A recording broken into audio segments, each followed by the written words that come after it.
আগে থেকে তার সম্পর্কে কিছু জানা না থাকলে প্রথম দেখায় তেমন কিছু মনেও হবে না। সাদামাটা একজন প্রবীণ, কিছু মানুষ তাকে ঘিরে রেখেছে, ভক্তি করছে, এই যা। কিন্তু যখন জানবেন এই ঝরঝরে মানুষটির বয়স ১২৩ বছর, বিস্ময় অনিবার্য।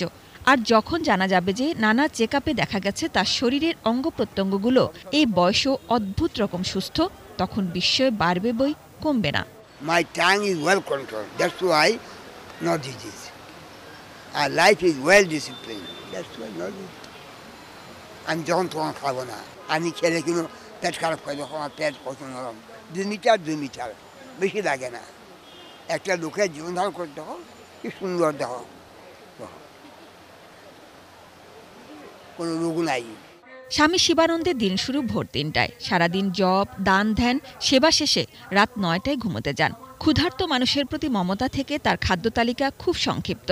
সেদ্ধ সবজি, নরম ভাত বা রুটি, দুধ, ফল, চিনি, লবণ এড়িয়ে চলেন। অল্প খেয়ে নিয়মিত ব্যায়াম আর মানুষের সেবায় কাটে তার সময়। I love the poor people with my heart and soul. They cannot purchase food and meal. That's why I cannot take. তার জন্ম এক ভিখারি ব্রাহ্মণের ঘরে ১৮৯৬ সালে কলকাতার বেহালায়। জীবনে প্রথম ৪ বছর তার কেটেছে ভাতের মার খেয়ে। এরপর সময় গড়িয়েছে, নিজেকে শিক্ষিত করেছেন সর্বোচ্চ শিক্ষায়, ঘুরেছেন নানা দেশ, কিন্তু নিজেকে ভিখারি সন্তান বলেই পরিচয় দেন। নিজ সামর্থ্যকে আত্মস্বার্থে নয়, ব্যয় করেছেন মানব কল্যাণে। তার কাছে ধর্ম একটাই, মানব ধর্ম। আমার নিদ্রা হয়, আমার টেনশন নাই, no desire, desireless life, আজ in no tension. How to lead a disease-free life? এটাই মেইন সাবজেক্ট আমার। ধর্ম সম্বন্ধে আমি কিছু আমার বেশি ইন্টারেস্ট। কোনো অর্থ করে নেন না তিনি। যারা আসেন কেবল ভালোবাসা আর আশীর্বাদের টানেই আসেন।